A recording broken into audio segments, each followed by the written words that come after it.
It is my favorite time of the week. The four-man front is here, and it's the biggest week of the regular season for the San Francisco 49ers. Everybody knows this is the one game. If you circled one, it was this one. This is the game that you want to see, and we're going to break it down, and we're going to do it next.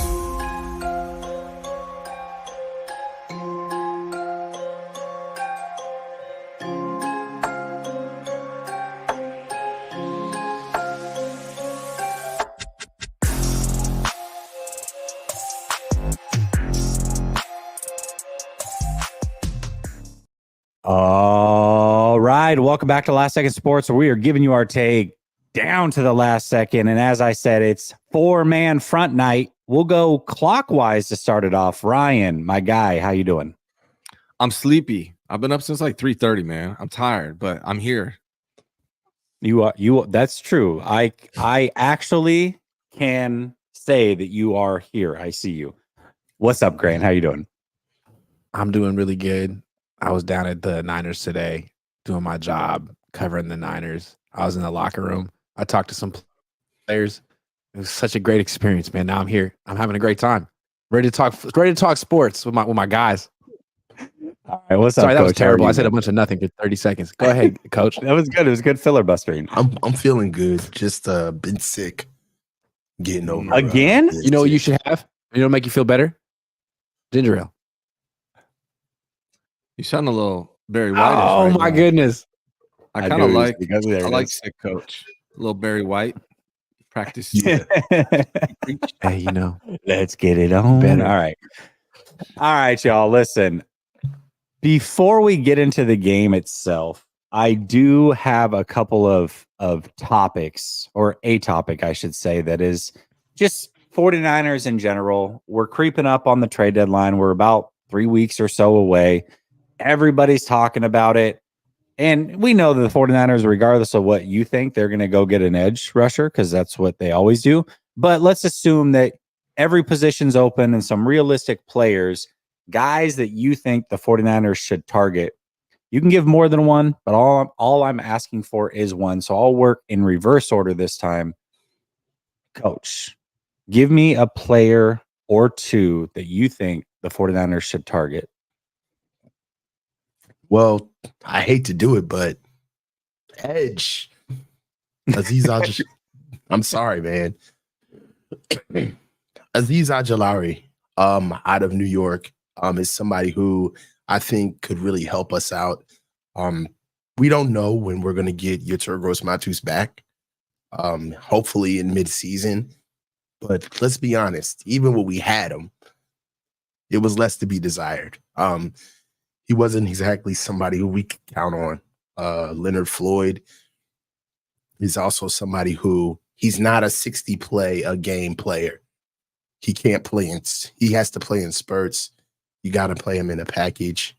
And in that same ilk, I would think somebody who could be available for a team that's actually getting their ass whooped tonight, which is Isaiah Foskey out of New Orleans. Another edge guy that I think could help us out. So those are my two guys that I think could really help us. All right. Coach, are you okay? Are you going to get that checked? Yeah. Are you good? Do you need to go? Like, it's not that serious, bro. We could do this. It's fine. I'm good. Okay. It's good. Sorry. I'm sorry. All right. I agree. I noticed it too. I don't want to get that. Okay, look. Here, listen. I'm a shape. I don't want you to get. I don't want you to get sick. Okay. I moved you away from Coach, so I didn't want you to get sick. I was joking. All right, no, go ahead, Grant. I'm just joking. Go ahead. All right, so I feel like the Niners could really use a better right tackle, and like you said, like these teams tonight, they're kind of falling off. Denver, they got a right tackle. He's pretty good. Good run blocker. What about he knows the system? I can't with you. I cannot. No, okay. Oh, seriously though. Seriously. Are you being for real? What about Raheem Mostert? Like the Dolphins are officially going nowhere. He's in his 30s. They have Devon A-Chain. Like unless Christian McCaffrey's about to come back, and I've seen no indication, like with my own two eyes, that that's about to happen. Jordan Mason's hurt. Isaac Guerrero looks promising. Patrick Taylor doesn't. How about bring back Raheem Mostert, and he and Isaac Guerrero can share the 31 jersey sometimes. Sometimes. All right. What about you, Ryan? I want them to go bring back DJ Jones from the Broncos, man. They're 3-3. It's a need definitely for the 49ers. I mean, even the backups right now are hurt. They could definitely use some depth at defensive tackle, especially with Javon Hargrave going down. I want them to bring back DJ Jones. DJ Jones, Evan Anderson in the middle. I love it. I'm all about it. So that's who I'd like to see go get. Maybe you guys clearly wouldn't know this, but the running joke on this show is when you address Javon Hargrave, he's Jerome Hargrove, because that's what Shannon Sharp called him. So that's what we call him on this show. So if you're going to talk about Javon Hargrave, you got to call him Jerome Hargrove. It's just the rule. Sorry, I just want to put that out there. Can I have I have a quick question for the class. I want to throw it out there. Who had a more distinguished tenure with the 49ers? D Ford, Javon Hargrave, Jerome Hargrave. D Ford. Yeah, probably D Ford, because at least when he was on the field, man, it was so impactful. It was short-lived. We didn't have an what issue was about Hargrave's play. signature play with the 49ers? What? doesn't exist, unfortunately. What did he do here? Sorry, that's neither here nor there. Let's move on. He's hurt. Sorry. What guy would when you he's down. You do here. But that was a nondescript era. Like, what did he do here? He did a lot for the Eagles. He came here and I can't remember 2 Hargrave plays. Not 2. Yeah. Not 2. I don't remember any. It's unfortunate. Well, isn't it crazy how their run defense has gotten way better since he's gone out, since he's left? Noticeably better. Noticeably better. So yeah. Well, I maybe that's correlation and not causation. I don't know.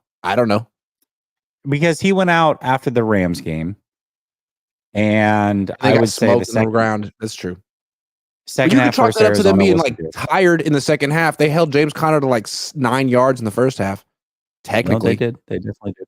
You know what else they did though when Jerome went out is they started bringing everybody in waves. The rotation this last week was incredible. I mean, everybody played and a lot. It was just rotation after rotation. It was like, okay, this is how you keep things funky. I like it. So I don't know. I think that's probably the game plan is just throw all the bodies you have out there and let them rotate through. I'm trying to see 40 snaps from Evan Anderson. 40. Point of reference, though. Yeah. During training camp, Aaron Banks did say that Javon Hargraves routinely beats him in one-on-ones, and he looks at Javon Hargraves as he's Warren Sapp. So that's just something. Point of reference, though, Aaron Banks routinely loses one-on-ones to everyone. Aaron Banks he's 59th out of 100 in PFF in his pass block grade. Aaron Banks right now. I'm not saying he's a bad player because it's 5-on-5 on the offensive line, but Chris Forrester said some players are just terrible in that drill. He's terrible, awful, the worst. Can't anchor. I don't understand it. So bad. You've seen it. You know what I'm talking about. Yeah. This guy knows what I'm exactly talking what about. You're talking about. Yeah. Yeah. Yeah. We've already looked at film. We don't highlight Aaron anymore. We just move on. We understand what it is. Who's better, Aaron or Dom? Dominic Pooney. Pooney. Yeah, Pooney is. I don't think it's particularly close either. Yeah. I would be totally fine. I would be totally fine if Burford had to take over at left guard. I'd be perfectly fine with that. Yeah. All right. Pooney's so the second best on the team, offensive lineman. From what I've seen on the offensive line, the most skilled is obviously Trent, right? The most athletic is Dominic Pooney. Wow. All right. The strongest is Dominic Pooney. Okay. Wow. The fastest, I would have to say, is Trent Williams with Jake Brindle as a close second. Then it would have to be, I would say the smartest is Jake Brindle. Damn. Jake Brindle. And I would have to say the best in pass protection is Trent and then Dominic Pooney. Okay. And then Jake Brindle. You didn't give Kivitz any love. That's messed up. The numbers. I mean, back I'm you up, just. He's there. Huh? the numbers. McKivitz. The PFS numbers back you up. What you said. Yeah, Coach. right. So Yeah. I'm just. Hey, look, I if I Hey, don't bonus watch question. anything, is I watch the film on the. Who's the O-line. worst starter on the 49ers? Sorry, I'm just hijacking the show. Well, who's the worst starter on the 49ers? Offense or Worst starter. defense? Offense or defense? The entire team. Jake Brendel. I would have to say either Campbell. It's Campbell. maybe Campbell's DeAndre worse than Campbell. Wait a second. DFS. Hold on. I can one down you. You've heard of one upping. Flanagan Fowles? Flanagan Yes. Fowles? Is that what you're Flanagan Fowles. Well, Yes. Flanagan Fowles. Wait a minute. That's not. He's a starter in this conversation now. He's literally He's a never starter, been though. a starter.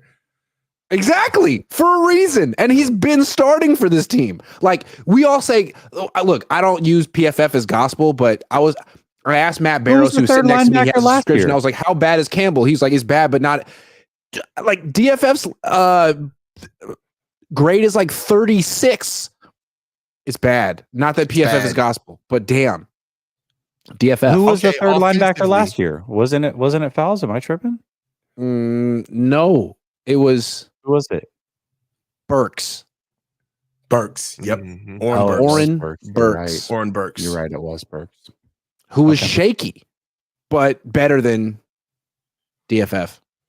You'd think PFF would like DFF, but they don't. They really don't.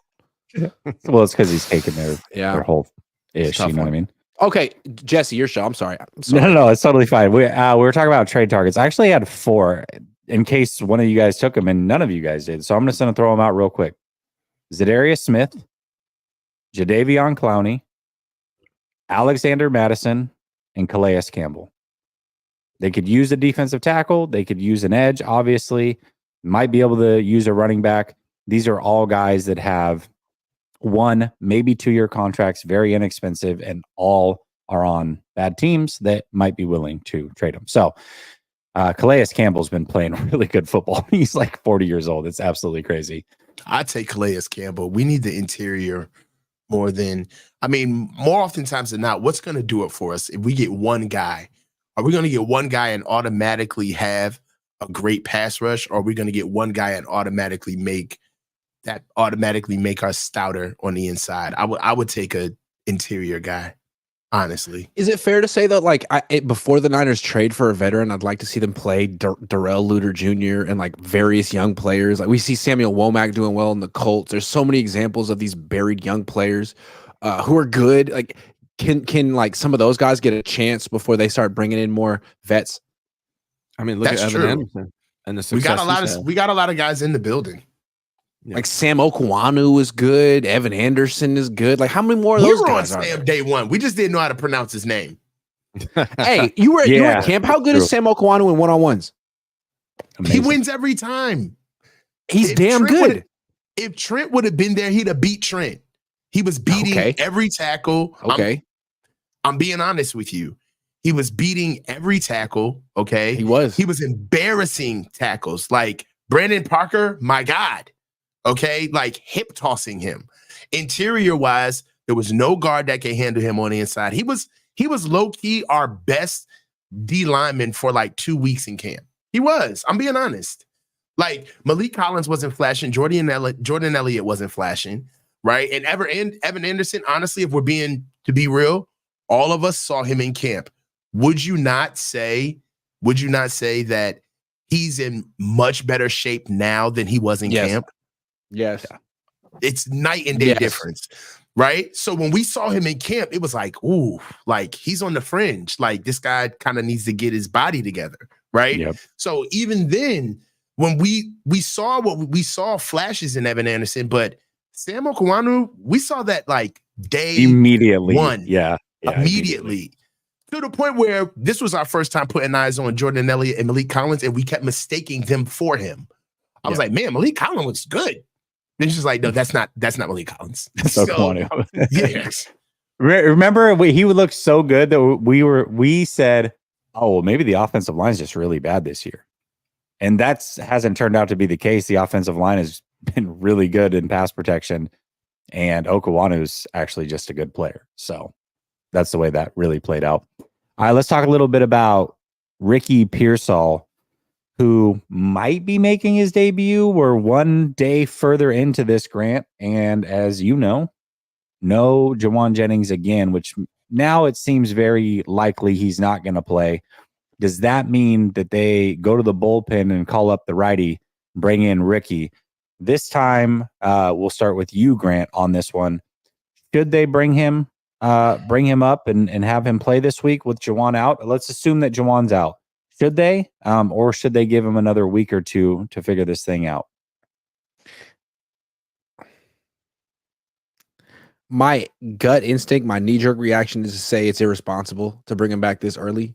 But I feel like there's probably a middle ground here. I'm going to try to find a middle ground and not be so severe. Like activating him would sort of it would make the whole stadium electric. You understand? I mean, like to play like Many Men or whatever song it would be incredible. We're playing the Chiefs, bringing out Ricky Pearsall, standing ovation. It would really get the team juiced, the crowd juiced. And you could play him for 5 snaps. You know what I mean? You could put him on the first drive. You could throw him a pass. He's not ready to play 40 snaps. I don't think. No. I don't. It's asking a lot. But he could be part of the game a little bit, and I think that's fair. I think that's a fair middle ground. That's what I would say. Okay, Ryan, what about you? What would you do with Ricky this week? I'm gonna let Ricky do what Ricky wants to do. If Ricky is ready and feels like he wants to play, let him play. Like I agree. Ricky Henderson. I agree with Grant. Like if he's like, I'm not talking about like play the entire game, but if he wants to be activated and participate in this game and get a few snaps and possibly get a target or two, by all means, return a punt. Whatever he wants to do. If Ricky's up for it, let him do his thing, man. I feel like he's earned that right at this point. If he's ready, then let him do his thing. So yeah, I'd love to see it. And like Grant says, that's going to inspire the whole team, man. Like if the 49ers could pull off a W against the Chiefs somehow, and I'm not saying they will, with Ricky Pearsall playing, that's great. I love it. Somehow, some way. Coach, what about you? Man, what do you this think? is amazing. You know, it's the moment Ricky Pearsall running out in his fresh Niners jersey in front of the faithful, music blaring. Wish death upon me, blood in my eyes, dog, and I can see.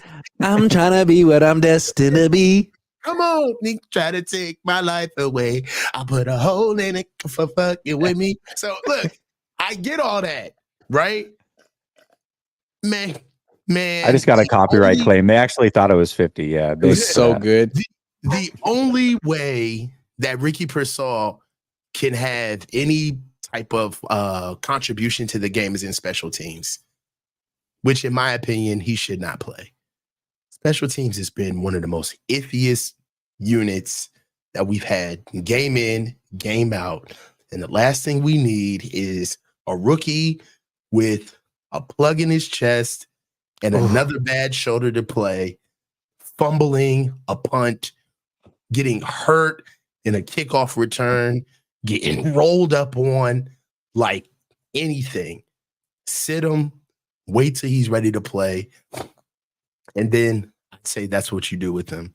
Just, it's a high pressure moment. I put him there. Do you see the comment? Yeah. 15 cents. Yeah, that's too good. All right. I am hating. I think he should. I think he should return punts this week.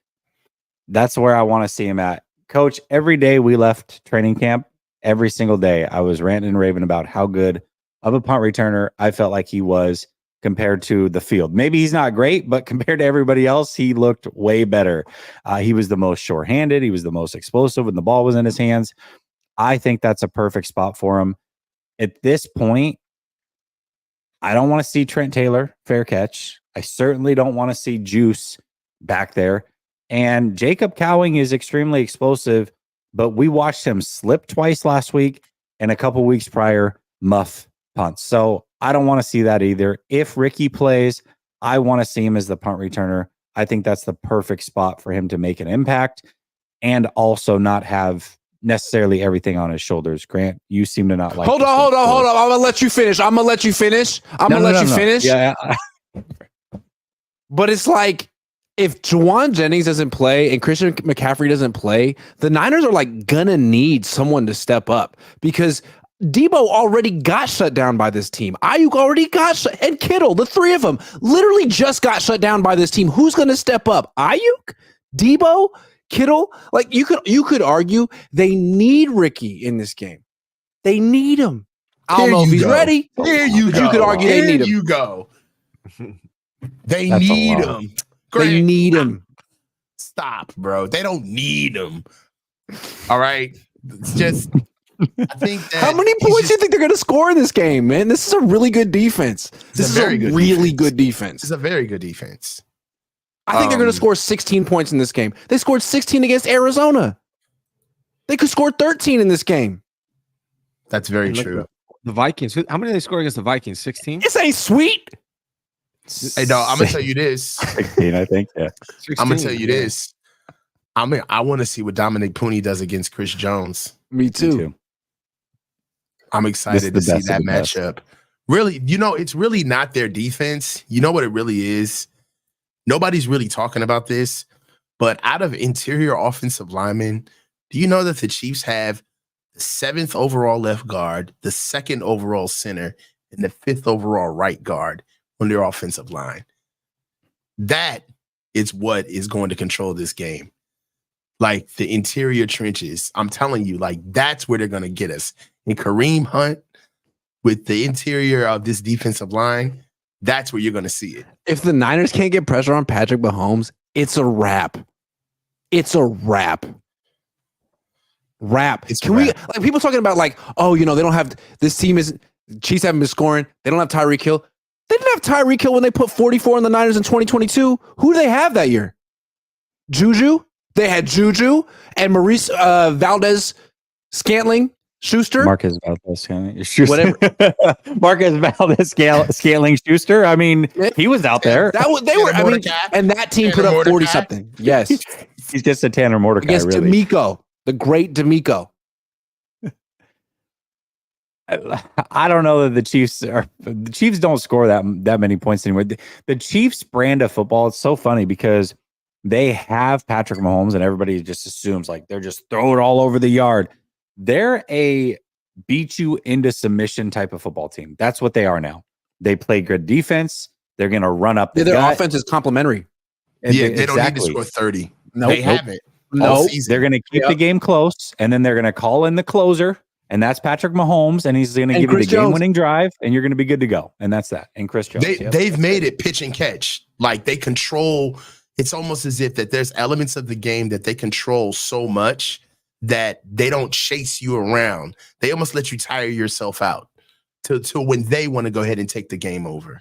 The syntax that they have in understanding when Andy Reid needs to step back and just simply let Pat take over versus them all becoming kind of like us. They're like, if they were like a superhero, they'd be like Mystique. Like they know how to be certain teams literally in certain moments. Yeah. Like if you think about it, the best version of what we do is what they did to us to score in the Super Bowl. It was a perfect play. They got to the line. It was pre-motion. They ran it to perfection and they got the ball out quick. It's like they know how to do what our bread and butter is. They like dabble in it, but it's like they can do other shit too. You see what I'm saying? Go ahead. What's your favorite X-Men? Mine? Yeah. Gambit. Obviously. Why is my favorite X-Men Gambit 2? I don't know. The way he would throw the cards and they would, it's crazy, man. It wasn't Holly Berry in X-Men because that's my favorite X-Men if she was. I never watched the movie, but I'm pretty sure she was. Yeah. Storm? It was just Halle Berry. Mystique? That's what she was. No. I like Mystique, but Beast is my favorite X-Men. Beast? Yeah. Okay. Good choice. What about Wolverine? Thoughts on Wolverine? He's too emotional. How come they never made a Hollywood movie about Cyclops? He was like the leader, everybody wasn't he? feels sorry for me. Oh, I Like, can't. I only I'm get over stronger when I get hurt. Oh, it's terrible. Just like, oh my God, I'm the toughest man until Sabretooth shows up. Oh. All right, There's all right. Good there's guys. an Thank you for answering my origin. question. Real quick, there is an origin of X-Men thing. I'll send it to you guys after the show. It came out like 15 years ago, and it's literally this guy playing like these short skits of the X-Men and making fun of all of them. It's really funny. So I will send it to you. Definitely worth the watch. Eric says Roundtable making big moves. Grant getting shout outs on FTF. Jesse making national news, tweeting about Trent. That was like 4 years ago. Ryan selling houses and Coach. He has a great personality. Nice, Ryan. Nice. Nice, Ryan. Hugo says, I think Kyle kills QBs, makes them only good in his scheme. And once they go to another team, they are so programmed that they can't break it, and they're mind controlled. This is interesting because there is an argument to be made about, does he actually make quarterbacks better, or does he just make them work really, really well within his system? I think that's a push back good on this debate. one, bro. Go ahead. Come on, Go ahead. he made Jimmy Garoppolo better. Like, can we talk? Like, can we be honest there? Like that. Did he part. though? What was wait, Jimmy wait. when Jimmy got here versus when he left? Which version of Jimmy was better, Patriots or Raiders? Healthy Jimmy before the What did he injury, do or on what the Jimmy was Patriots? left? Right. But what did he do? What did he do on the Patriots? How many games did he play on the Patriots? 4 or 5? I mean, Hold he would on. look good though. Kyle Go is ahead. a micromanager, and it's good to micromanage Jimmy Garoppolo. He's not. His head is, his mind is elsewhere. But you don't want to like Andy Reid doesn't have to do much this Sunday. It's good. A lot of what the Chiefs do is like, well, Patrick Mahomes is the quarterback, so he's gonna do whatever he does, and Andy Reid will assist him.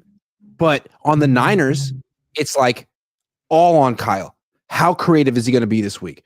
Can he crack the Spagnuolo code? It's not really on Brock. Brock just has to execute. That is not the case in Kansas City. It's not about Mahomes executing. Like, he takes over, and Andy Reid has suggestions and helps and tries to maybe assist here and there. Like, it's a whole different thing.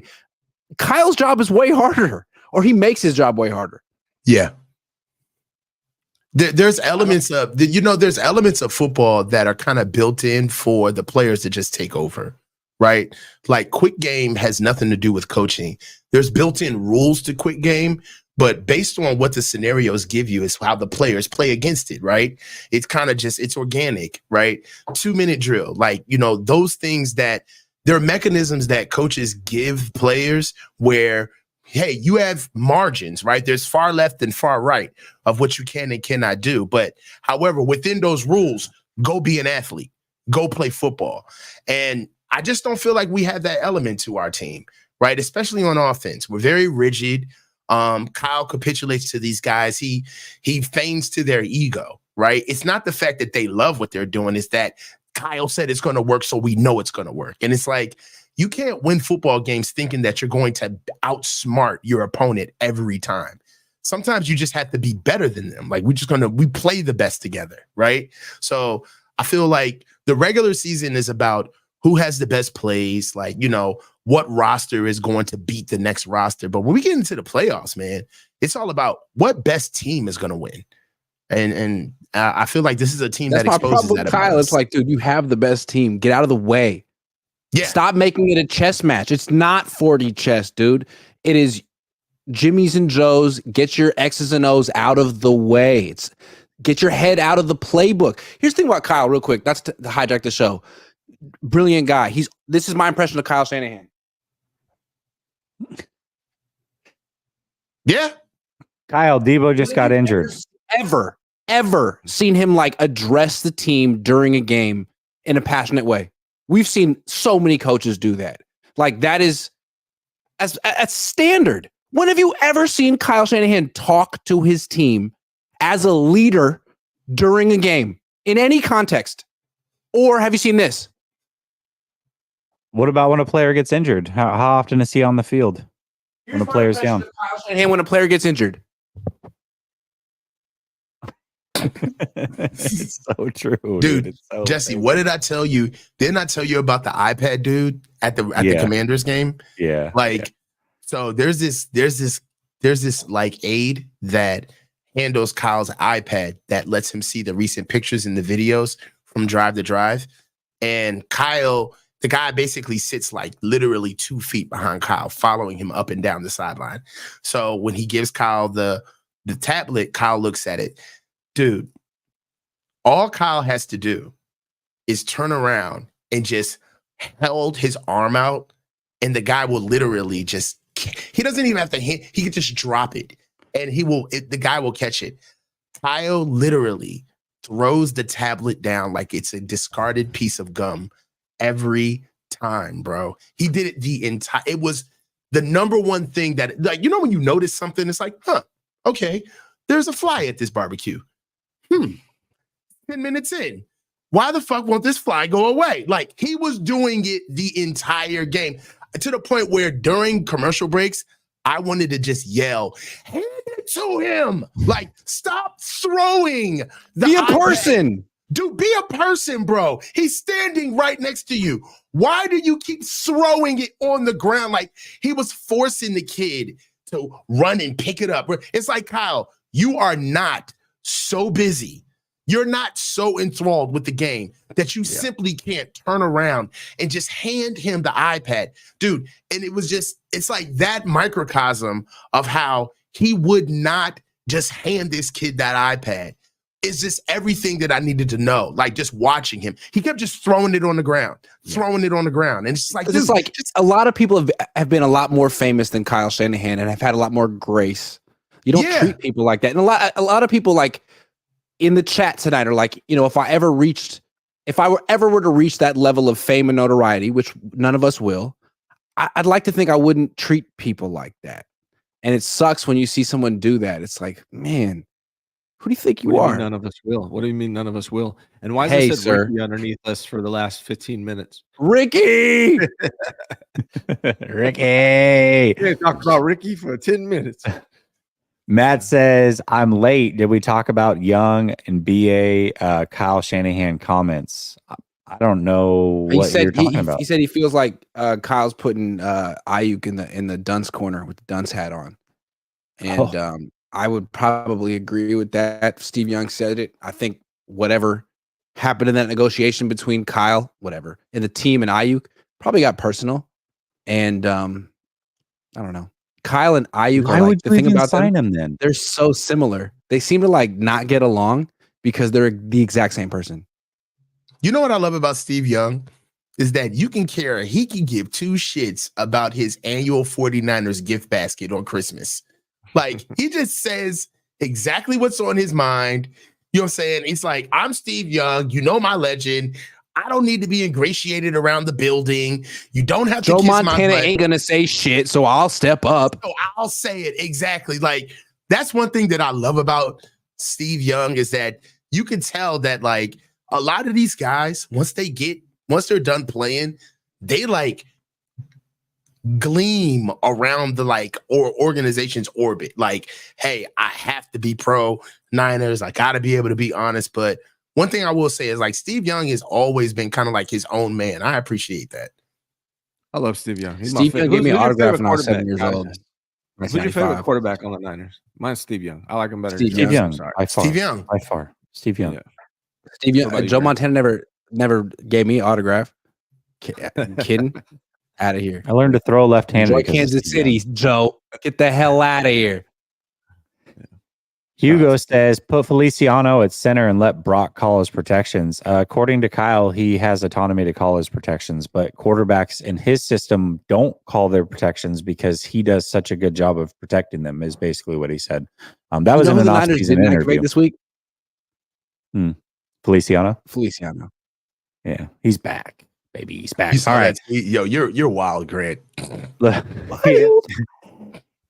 All right. Ever since he did that to Spencer Burford, I got beef. So that was pretty gnarly. Yeah, I didn't like that at all. That was so gratuitous. Either. It wasn't nice. Yeah. I got time for Feliciano. All right, psych or season. Ryan, I'm gonna let you start with this one. here's my question. There's a lot of conversation about this one game for the San Francisco 49ers and what it means in the context of they haven't been able to beat them. And if they face them in a Super Bowl and they lose again, what's that going to look like? How are they going to drum up any sort of confidence to beat this team in a Super Bowl matchup? But I almost feel like we're forgetting that this is also within a context of a season, and we're looking at a 3-3 team that needs a win here as well. So, do you think this game is more important for the actual season at hand, or do you think they need this win more so that they can not have a fragile psyche when it comes to facing the Chiefs again in the Super Bowl, if that were to happen? Well, like if it's one or the other, I got to go with psych morale for this game more than the actual season itself. They can win this game, go to the Super Bowl and lose to the Chiefs, right? They could win this game and go on a losing streak. They could lose this game and win from here on out and win the Super Bowl. So it's really not either or. Like there's really like it could be either one. But if I had to pick one, it's definitely morale, definitely psyche, just being able to finally beat the Chiefs. I feel like this is like, was there another team? Is it who else besides the Chiefs? Is it the Ravens and the Chiefs? Or is there another team besides the Chiefs that the Kyle Shanahan era just can't say they've beat?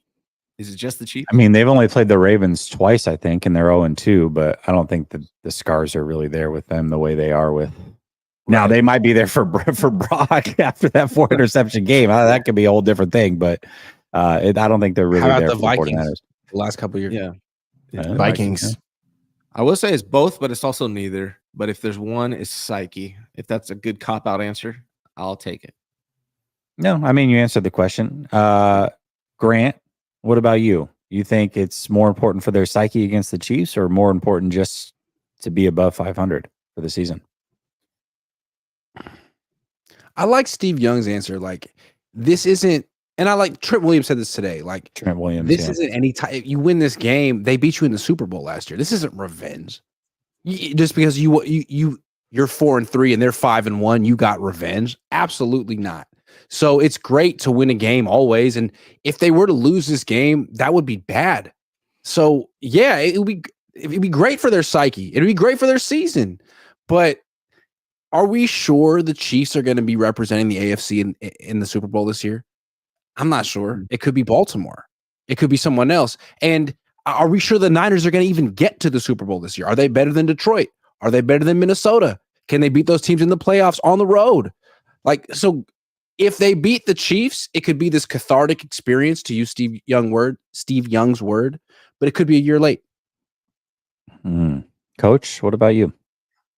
Well, one thing that I will say is that this team, I understand that we want to win a Super Bowl, but this team already moves like they're Super Bowl champions.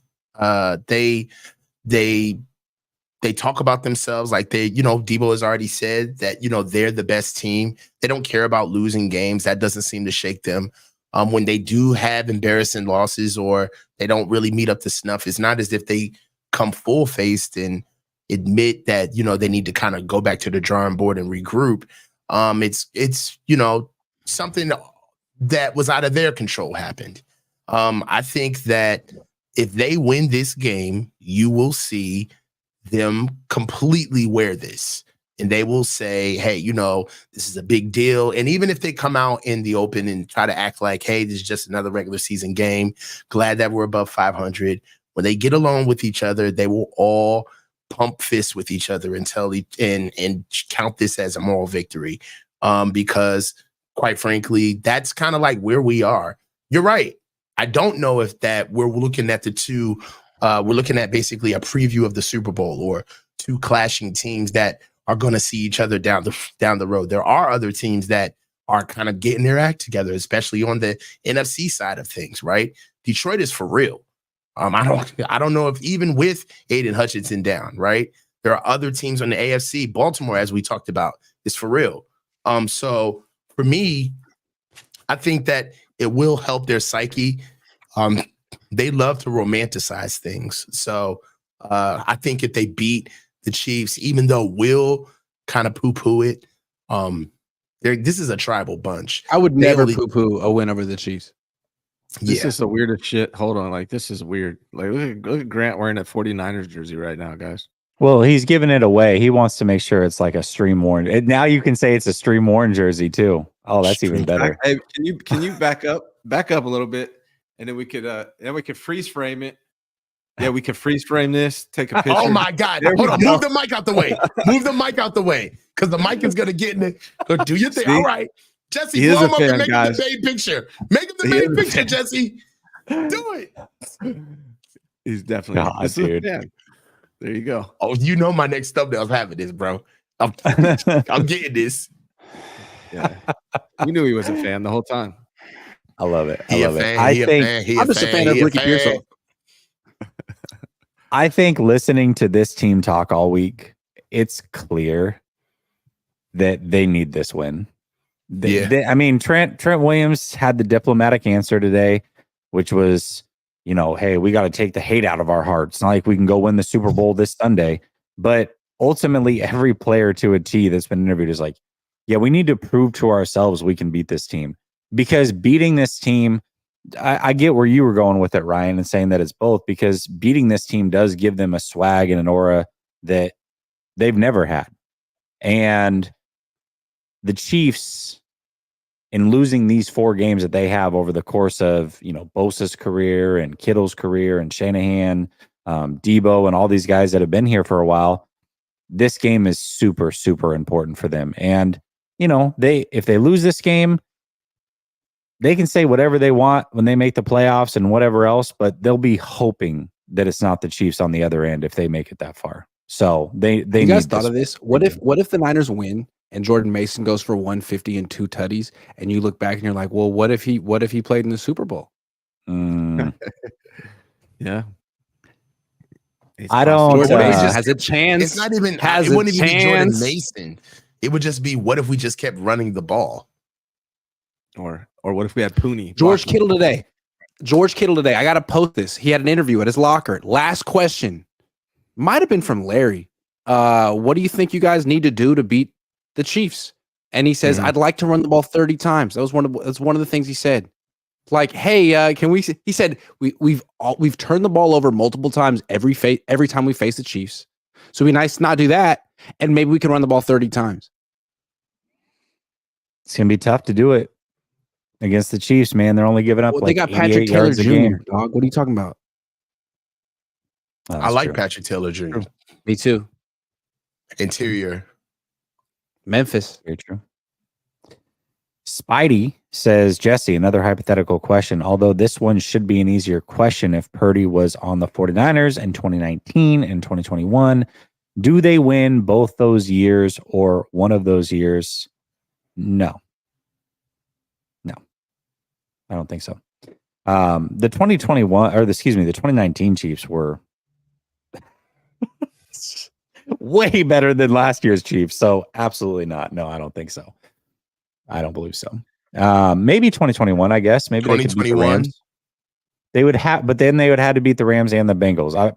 See, this is my problem, and everybody. Dude, you don't think we'd be? Hold on, wait a minute. No. You know what Jimmy did in Green Bay, and what Jimmy did against the Rams in 2021, bro. I understand that, but to me, it's hard for me to go and say that they lost in an NFC championship and then they automatically would have won that game and a Super Bowl. You're talking about 2 games. You're guaranteeing that they would have won 2 games. That's really hard for me to do. A lot of people did this when they lost to the Eagles. I don't know about trash. They have Joe Burrow and 2 great receivers. You think Purdy, you think Brock Purdy would have missed the throw? Who would have covered Jamar Chase in that game and Higgins and any of those guys? Seriously, honestly. The Rams had Jalen Ramsey and a good defensive backcourt. Who the hell did we have that was stopping those guys? Who the fuck was going to stop our run game that year? Not the Bengals. Well, I mean, clearly it wasn't enough to carry Jimmy's sorry ass. So Jimmy, apparently the Rams did. Cheeks. I get that. I mean, Brock hits that throw that Jimmy missed. Come on, son. Brock hits that throw. Don't do that. Throw? All of them. What the fuck you talking about? Stop. He hits that the deep one. So what's his name? I can't remember his name in the Super Bowl. Emmanuel Sanders. Yeah, but the whole game would have played out completely different. I mean, it's not like it just everything's the same and then that one throw. It's a whole different game if you switch out the quarterback. Like everything is different. Everything happens differently. I think the Chiefs were just the superior team that year. That was just my personal opinion. They had Tyreek Hill, Patrick Mahomes. I don't know. The only person that's proven to beat Patrick Mahomes is Tom frickin' Brady. So it's like, Jimmy I used don't to know. make life so hard though. Like He he used to make what? life so hard. Jimmy used to make life so hard for us. Oh, I agree. But even Jimmy had his moments. I mean, 3rd and 16 twice They against the should Rams. trade for Jimmy. We talked about who they should bring back. You know what? You're Jimmy. nuts. You know what's crazy though? No. Jimmy was actually cooking with Christian.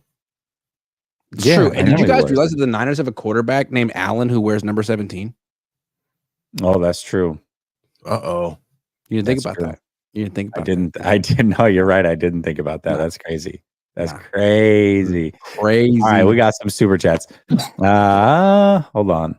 Matt says Kyle isn't calling BA type of plays on purpose was my interpretation. Yeah, I think that From Steve. sounds like a pretty clear interpretation. Thank you for that, Matt. Samir says you're talking about Sherm, coach. I don't know what you're talking about. Oh, he's talking about who? Wasn't that?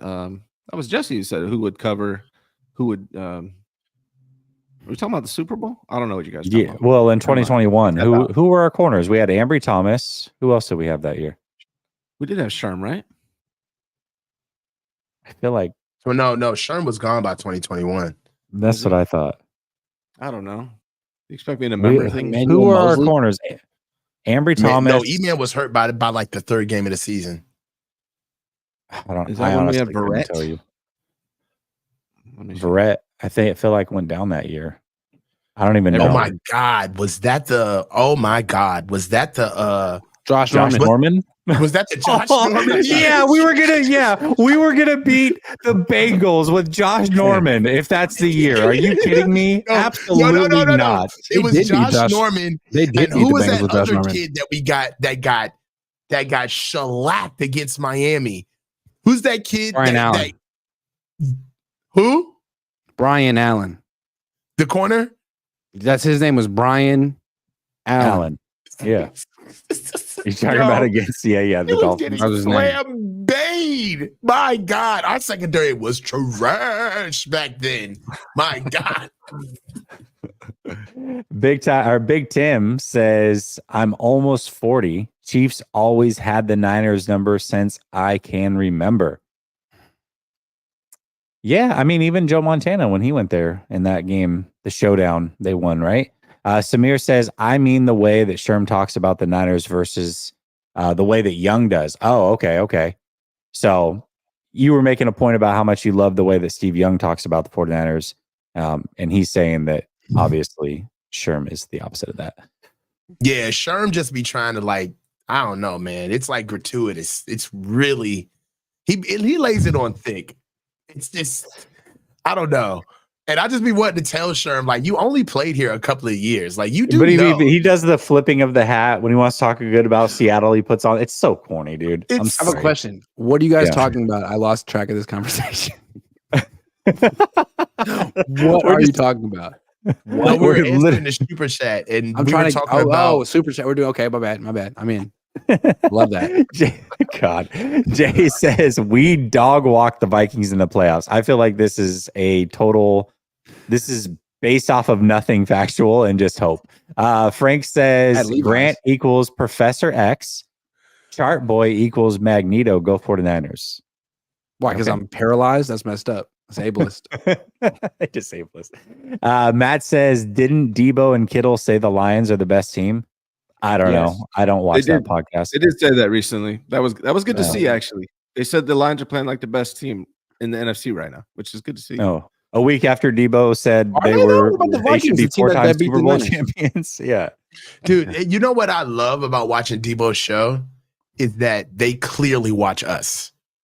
It's so clear that they listen to our critiques. Debo opens the show now. He does his own cold opens.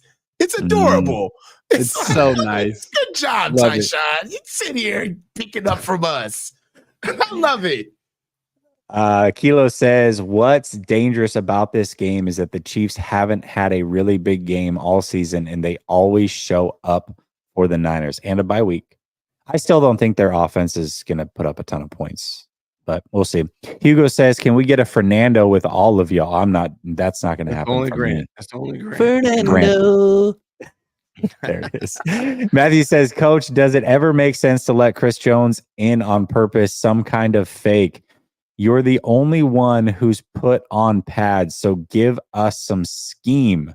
Okay, there's a lot of ways that you can go at Chris Jones. Like football too. Yeah, definitely. I'm not the only one. Not on the coach's level, but I played. Look, I'll tell you this. Well, I heard that playing high school football makes you no ball. So go ahead, tell us. You also, I know you did.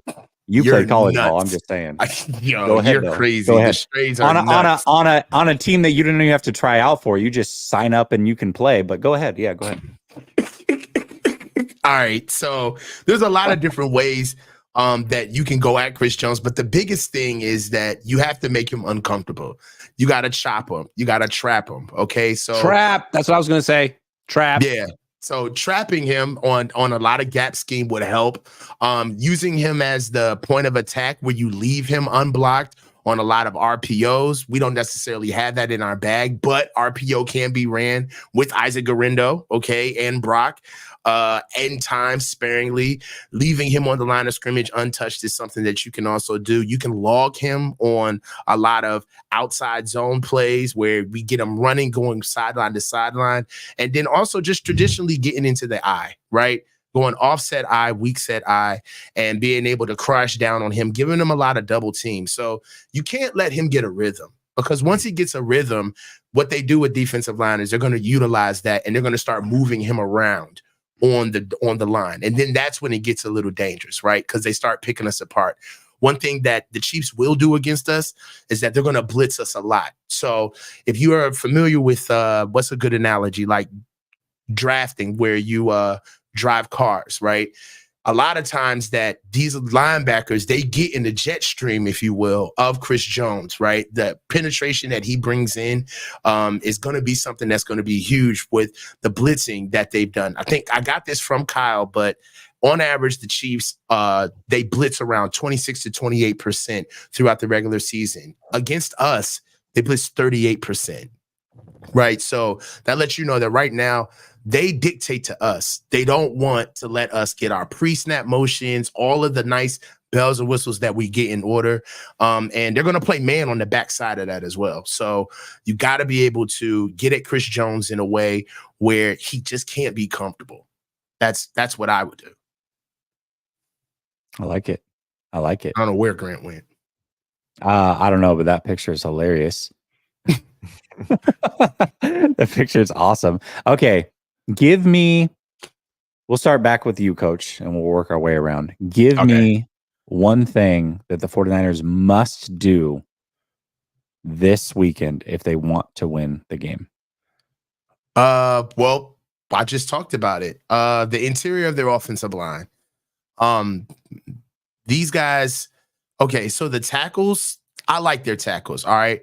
Wanye Morris is a really good tackle. Okay, and I love Jawan Taylor at tackle, but what they really do, and you gotta love Andy Reid, a 300-pound coach, really still getting offensive linemen involved, is what he's done with the guards, man. I'm gonna tell you right now, Joe Tooney, Creed Humphrey, and Trey Smith, this is the best interior offensive line that we're gonna see as far as two guards and a center playing together. We're not gonna see any offensive line that's better than the combination of these two guards in the center. And they're going to utilize it, right? What they're going to do is they're going to go 3-step drop, okay? Because when you have an offensive line that's that stout from the interior, is that Patrick Mahomes doesn't have to really drift outside the pocket. It really hurts the offensive line when he does that.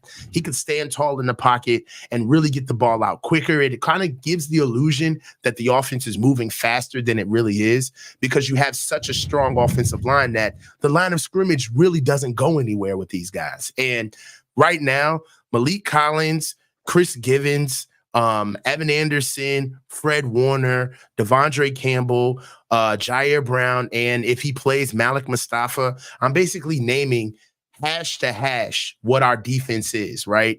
That's going to be the win and loss element of the game to me, because right now they're running really well with Kareem Hunt at running back. And what these guys have to do is they got to control the interior. They have to control the line of scrimmage with those three guys. I mean, I know we're talking about Patrick Mahomes and we could talk about the defense and, everything. But in my opinion, what has to happen, we have to worry about those three guys right there, those two guards in the center. And just to sneak one in, just don't get out coached. That's the common denominator when we play the Chiefs.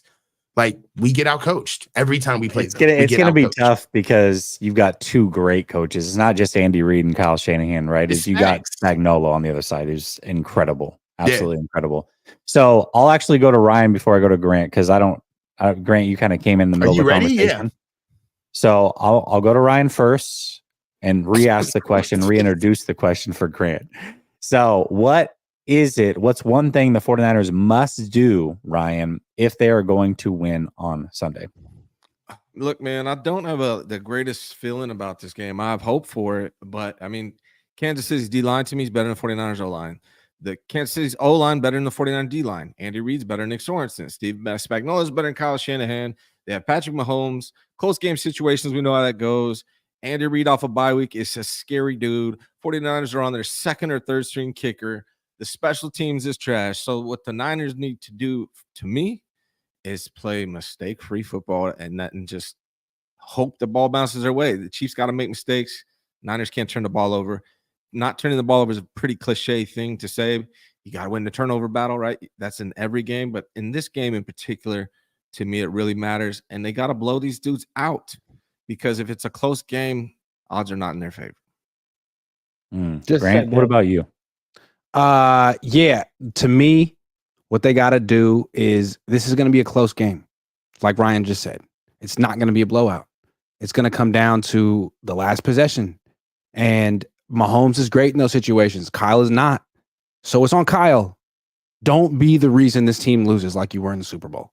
Find a way to not lose the game for your team in a close game. It's simple as that. It's on Kyle. I like it. For me, I look at the Chiefs and I look at teams that give the 49ers issues. And oddly enough, you remember the 2019 Niners. I think we all remember that era of 2019, 2020, 2021, where everybody that would watch the 49ers live would always comment about how big they are, how physical they look compared to their opponents. It looks like a Alabama playing, a small school when the 49ers enter the building. That is no longer the case. They're not the bullies. They're not this physical dominating team anymore, and teams can run on them. And you talked about the center of that offensive line, Coach, and not just the center, but the guards right up the middle. They can own the line of scrimmage on offense. And if they can do that and control the ball and run at the 49ers, the 49ers will be in for a long day. They're going to have to control the run game of the Chiefs. That's where it starts. I know that we talked about since Hargrave went out, it's been better. We'll find out this week, because this is the true test.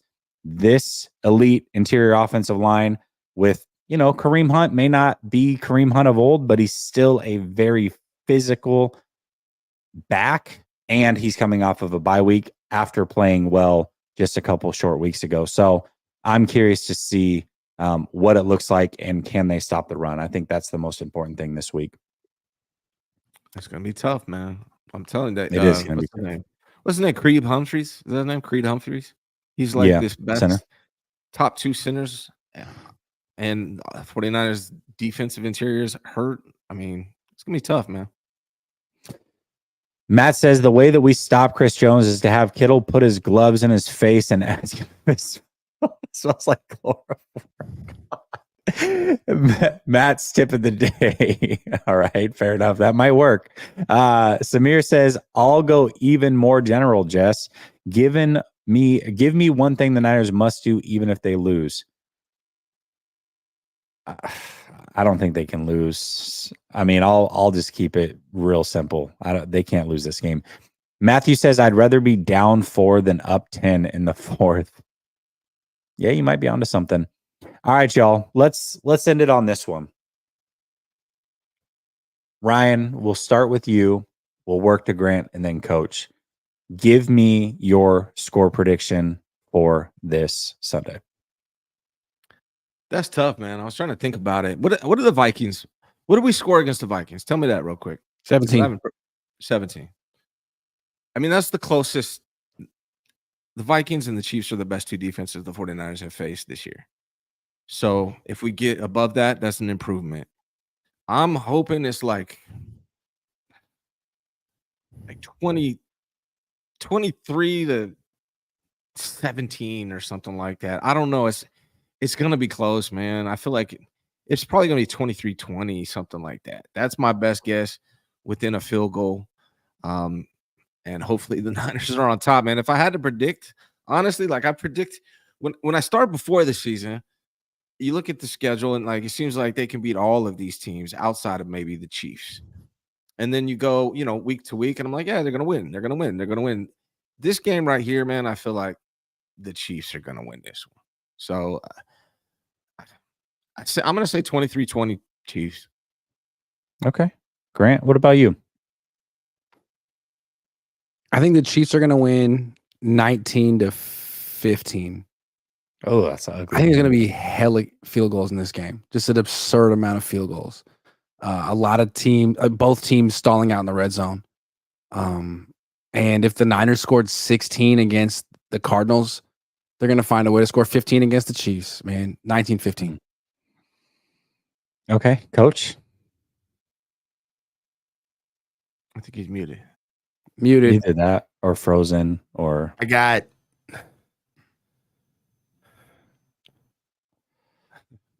42-13.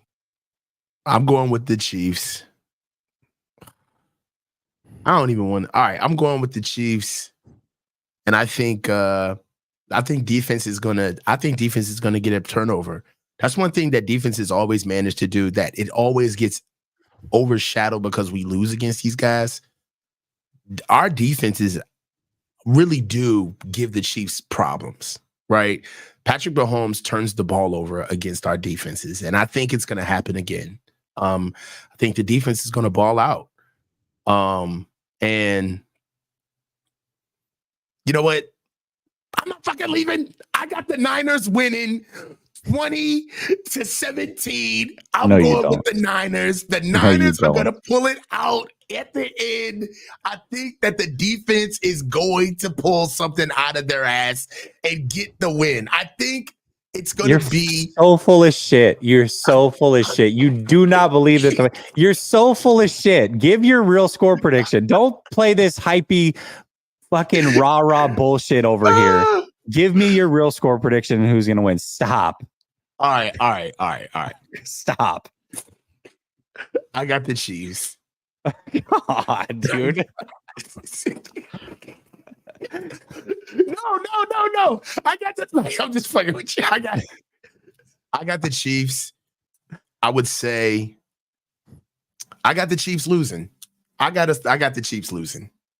Niners, I'm gonna stick to my prediction. Niners 2017. I'm gonna go with the Niners 2017. You better not change it.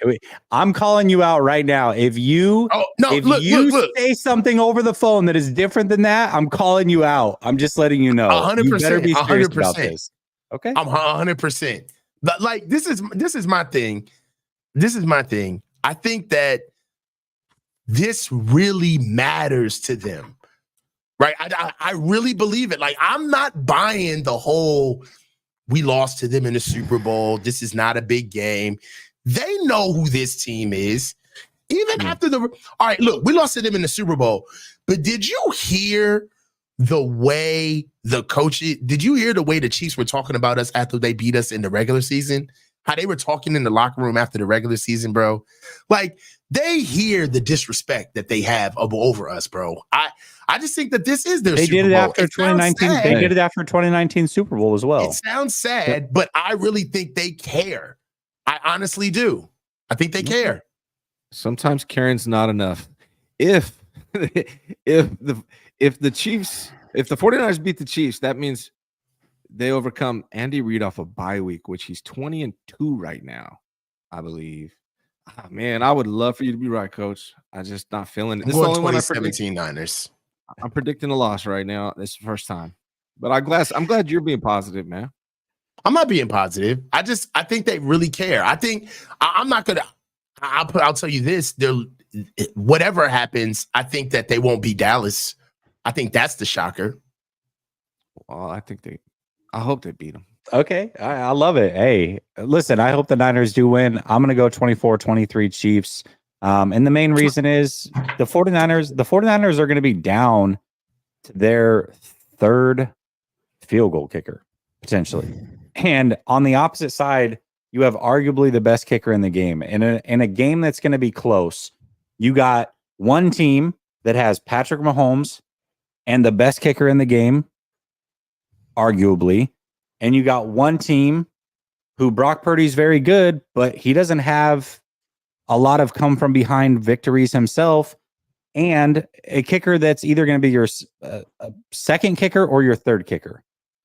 So give me, and one team has Shanahan and one team has Andy Reid. So I think the game is going to be tight. I definitely don't think it's going to be a blowout, but I think ultimately when you have those things in your favor in a tight game, I got to go with the team that has all three of those on their side. So give me the Chiefs. And I hope I'm wrong. I just don't think I will be. All right, y'all. Listen. Big game coming up Sunday. Appreciate y'all for gracing the channel. We'll be back. New time, new day. Tuesday, we will be live. I think like 7:45 p.m. Eastern, 4:45 Pacific, starting on Grant's channel. Then the rotation continues to Ryan, Coach, myself, and back around. Appreciate everybody in the chat for showing love. Much love, y'all. Thank you, guys. Peace.